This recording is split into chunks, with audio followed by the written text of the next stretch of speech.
Welcome, everyone, to Lunch with LINC. Today is January 4th, 2023.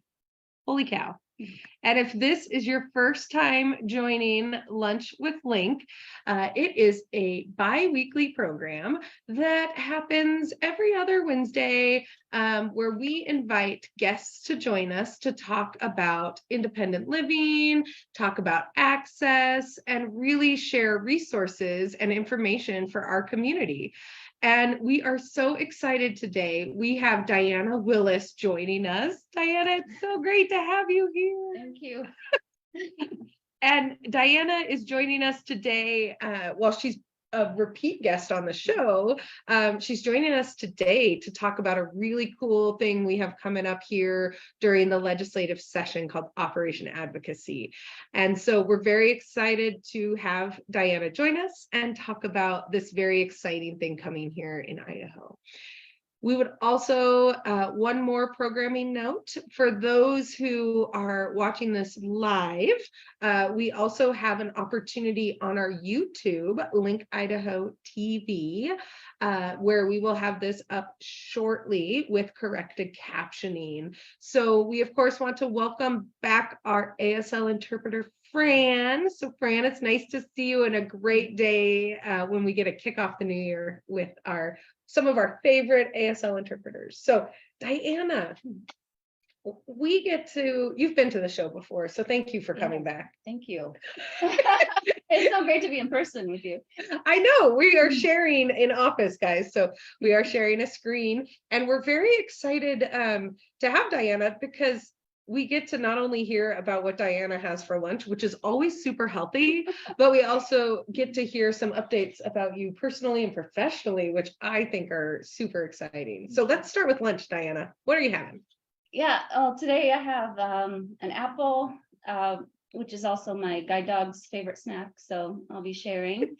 And then I have like a pita pocket that I made homemade. It's gluten-free and it's filled with spinach and cheese. So. Wow. Do you make the pita homemade? Yeah, I make it's kind of like a pizza dough, but then I can make it into a pita pocket. So it was just by luck that happened. Oh my gosh. Well, I love it. And I love that you can I can't make dough or bread or any of that. So yeah, that's impressive. So Dianna, the apple, I have to tell you about a TikTok I saw the other day, since you brought it up. By the way, LINC has a TikTok. Shout out to our IL team. LINC Idaho is on the TikTok. The tiki-taki.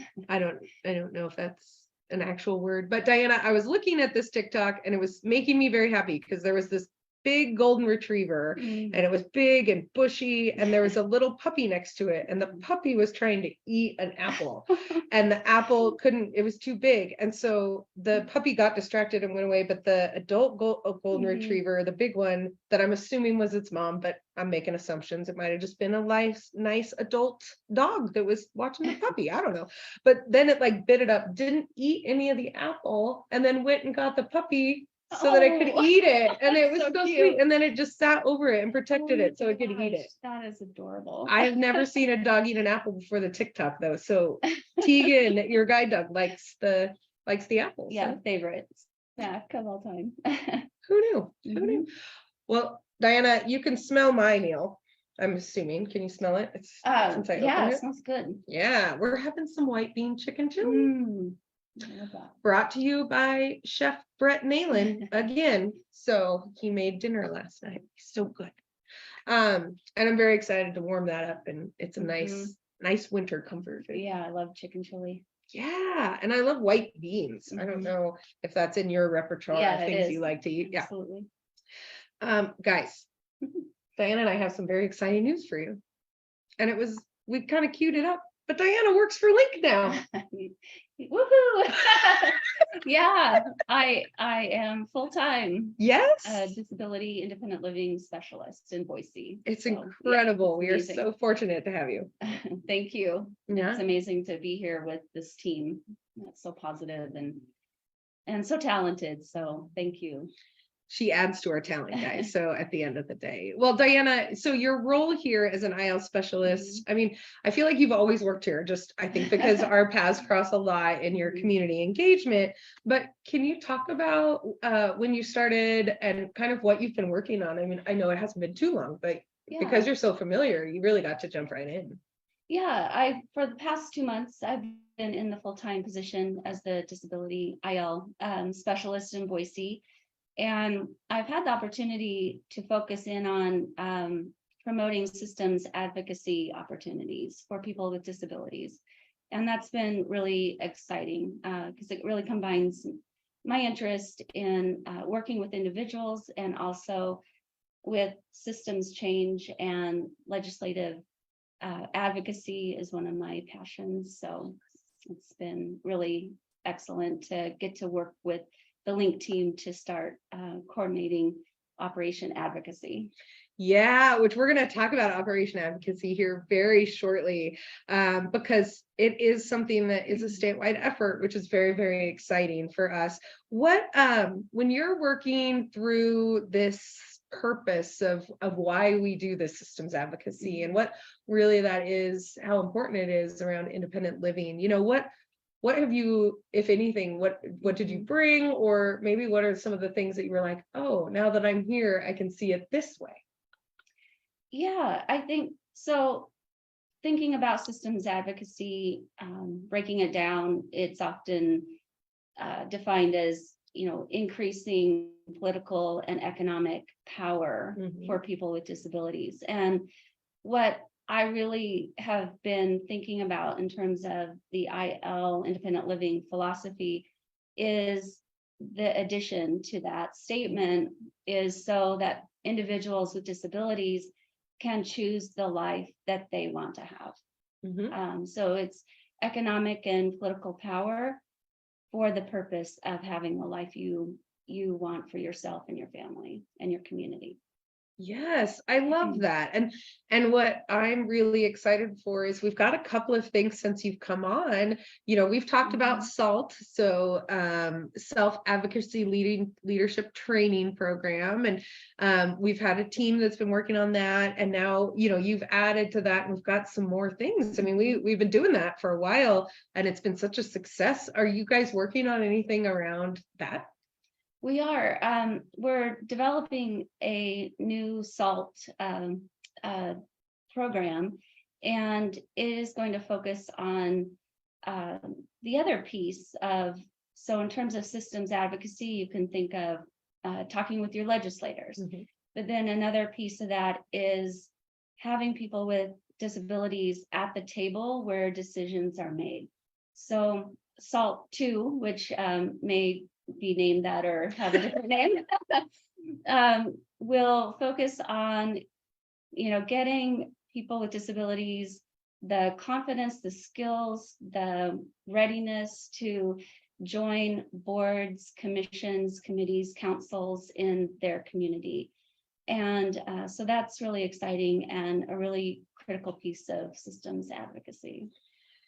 Yeah, Dianna, I'm so glad that you shared that with us. We've been preparing for Operation Advocacy, and one thing we've been doing is meeting with so many partners, and we're so fortunate in Idaho to have so many partners. And one particular one that we met with just yesterday, who I respect greatly as someone that's a strategy expert and works with the legislature on this, she was reminding us to take up the space in the Capitol building and that we belonged there and we all belong there. And I think part of that excitement around SALT 2 or whatever it may be called, which you get some really hot news on Lunch with LINC, guys. So hopefully you should tell your friends to tune in. But that piece of, that remembering that we're a people's legislature. So people in that building that are about to go to session and be in session starting on the 9th here, I think they do they have jobs. They're they run farms, they are salesmen, they're insurance agents, they're saleswomen, I mean, there's a number of occupations there. And so for us to show up as a disability community to educate them about things that maybe they didn't know because it's not their expertise, but also to remember that we can be in those seats too. Yes. And it's important for us to be at that table because everybody has to learn when they're in that position, because that's how you can be in that position really well. So it sounds like Absolutely. that's kind of like, you could be on your local board, you could be in your state senate, Mhm. that's some pretty powerful things we're going to hear, I think. Yeah, and I think too, it could be, joining a political campaign or a temporary task force that the city may have over an issue of maybe someone with disabilities has a real passion for the environment or for education. So it's also, I think, expanding our idea of where people with disabilities fit in. And it's not just the task force on disability. It's on all the other areas in our community where we have an interest and we should be there. And so we need to start working with our community to get that, just that knowledge and that confidence. Because I know for me, I had an opportunity to work on a steering committee for a city council campaign, and it was really life-changing because I got to work with a real diverse group of people, and this person intentionally brought different diverse voices to the table, and it gave me the confidence that I had a place in politics and in advocating for my community and for myself.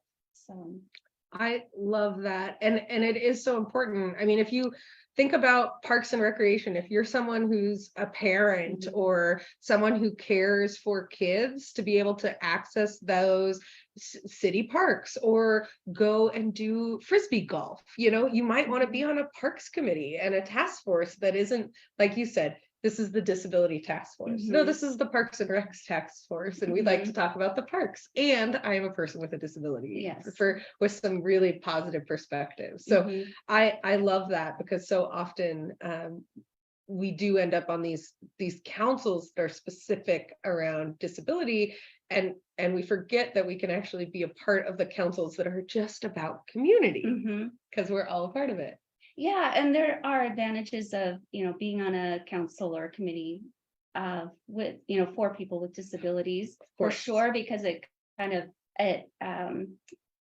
creates a power or a voice, an organized voice. And so there's definitely room for all of that. Absolutely. Absolutely. And I think it's just expanding that to the world that we exist in, right? So not options and opportunities. We love options and opportunities. Yes. I have commitment issues though. This is LeAnn does. So sometimes too many options is hard. Me too.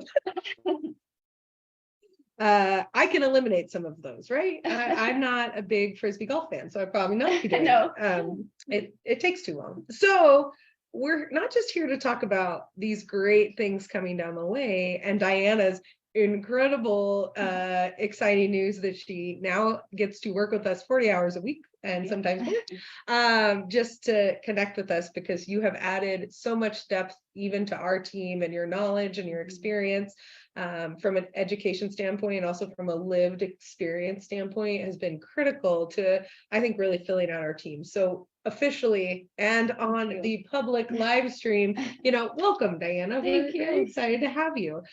And one of the things we're working on, because this is kind of tricky because you are a contractor for us already, right? So we feel like you've been always a part of our team. But one thing that you worked on with us was a barriers to service, really doing a lot of research about learning about what barriers to service individuals have, and the caregivers that are there to support that position and those needs in the community.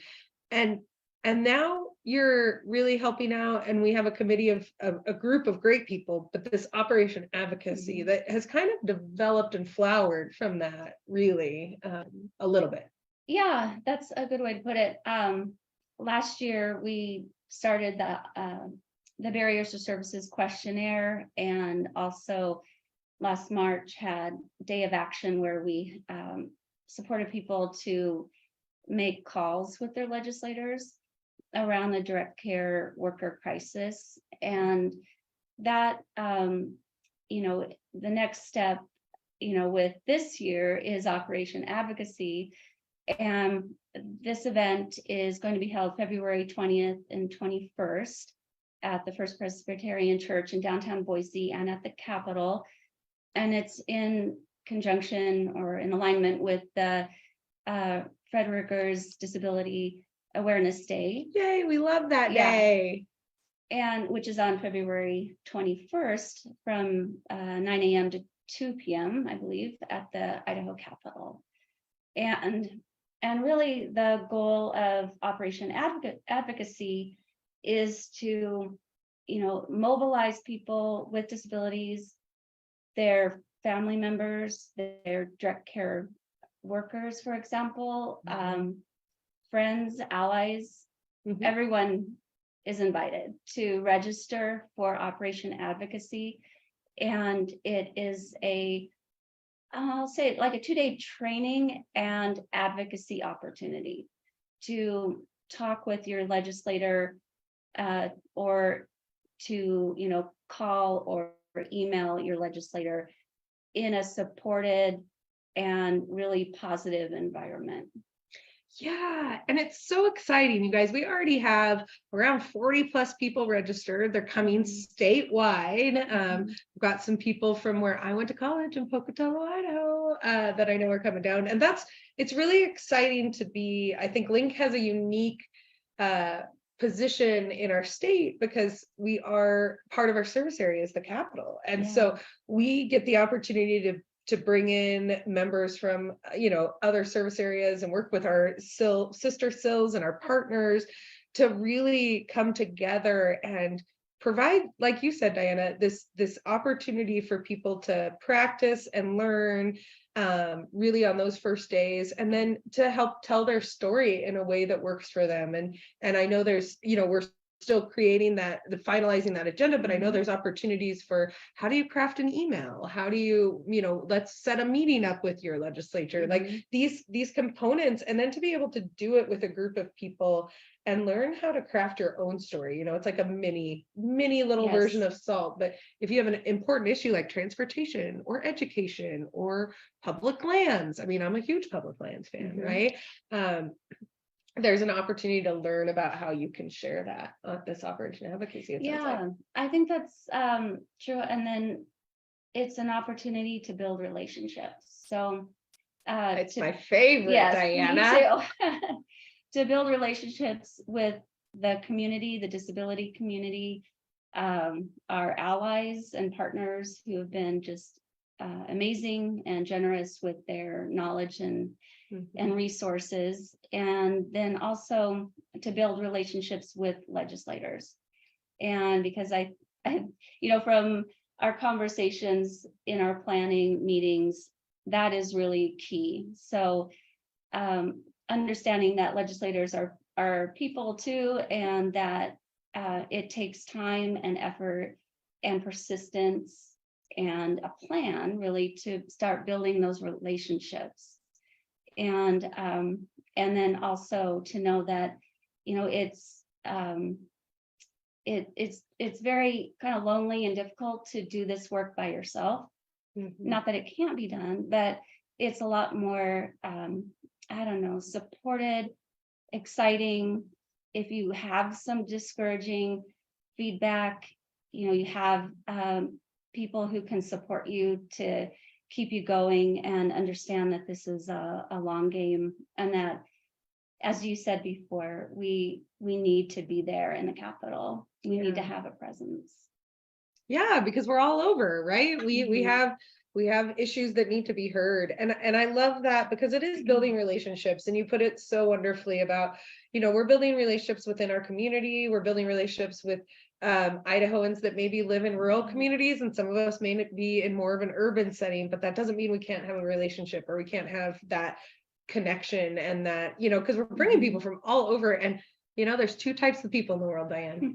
My friends and people who don't know they're my friends yet. So I hope many of you consider registering for this. How do they get more information, Dianna? Go to the LINC website and register there, and it's free, which is great too. So registration is free, and then in the next a couple of weeks, someone from LINC will be reaching out and asking questions about possible challenges you may have to attending, and how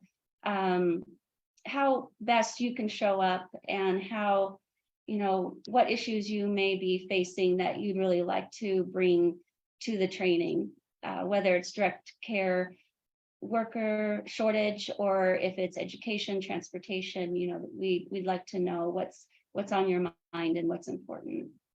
Yeah, and that's the great thing about this kind of work, is the number of people who come bring the diversity in the topics too. So we all get to learn a little something that maybe we have a resource for. So even when we reach out to you, if you want to register to build just the community because you're comfortable in that state house, which some people are. Yeah. I know that's crazy. Some people like it. Dianna and I like it. We get out there, but that if you are comfortable, don't hesitate to register either, because you're a resource, right?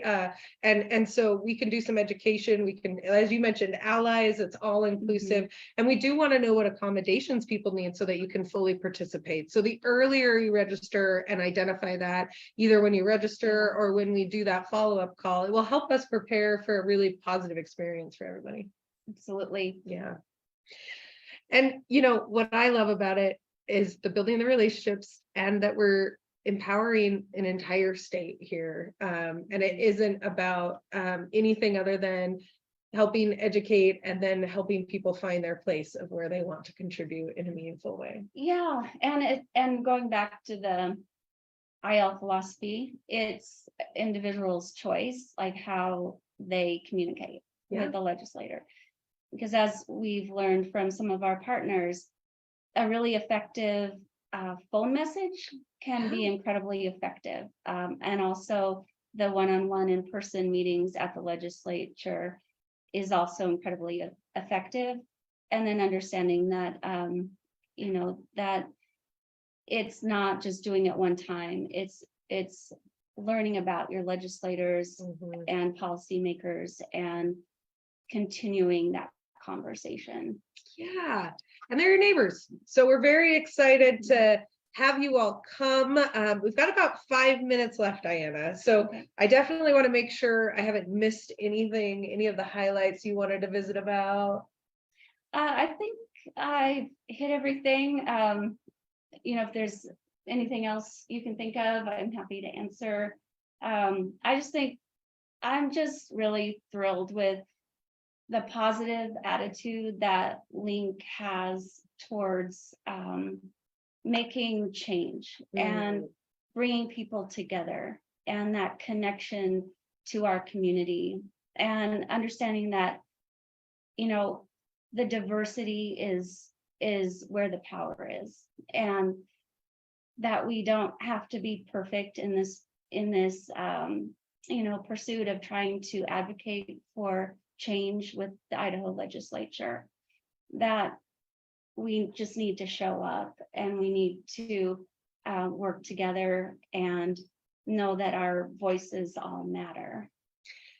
Dianna, that is so lovely said. And I think it ties back nicely to what you mentioned about, how we're building these relationships with folks and having people come, but also that event on the, we've got this 2-day event. We will have someone from Fred Rigger's Day on to give you guys some highlights, because it is really one of our favorite days, Disability Awareness Day. So it's also why it's a great alignment for some of this, because sometimes we feel isolated, and sometimes we feel like we're the only one fighting a particular fight. And suddenly when we start talking about it, and when we start to have that confidence, sometimes people are like, I didn't even know that was a fight, and I get it, and I want to join you. Like, I want to help elevate that conversation.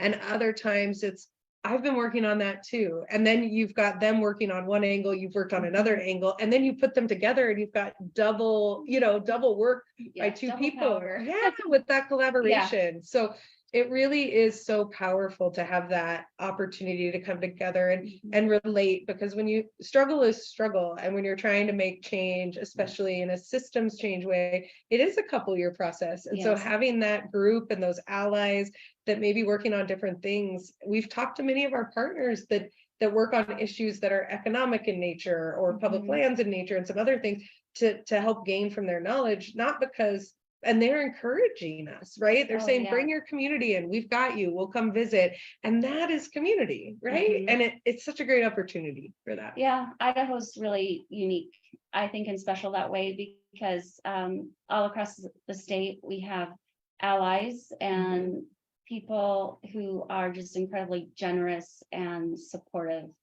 And that's what I've really learned in the last year working on barriers to services with LINC. Yeah. Everyone has room to grow. And what's great is when we grow together, we just grow even more. So we're learning from them. I am confident they're learning things from our community as well, because we've got some really great things and resources available. So it really is a win-win when you collaborate with folks that are open to that. So join us, get registered. Yeah, that was Dianna's call out action. Join us, get registered. Yeah, Dianna, thank you for joining us. It's very fun to have you in the office and also have you here sharing a screen with me. Thank you. I didn't have to do Zoom myself. No, we can eliminate stressful barriers as well, because sometimes it's just too stressful. Well, guys, next week we are going to have a really exciting guest as well, and they're going to talk about a really great program for caregivers and hiking for it's called Hike to Heal, and so we're very excited to have them here. You know, I love the outdoors and I love recreation, so it'll be exciting to hear about what they're offering our community and resources that they have, because there is a bit of healing that happens when you take a second and sit in nature. So excited to have them on. Dianna, thank you for joining us. And guys, Happy New Year. Happy New Year. All right. So for now, we say ciao for now.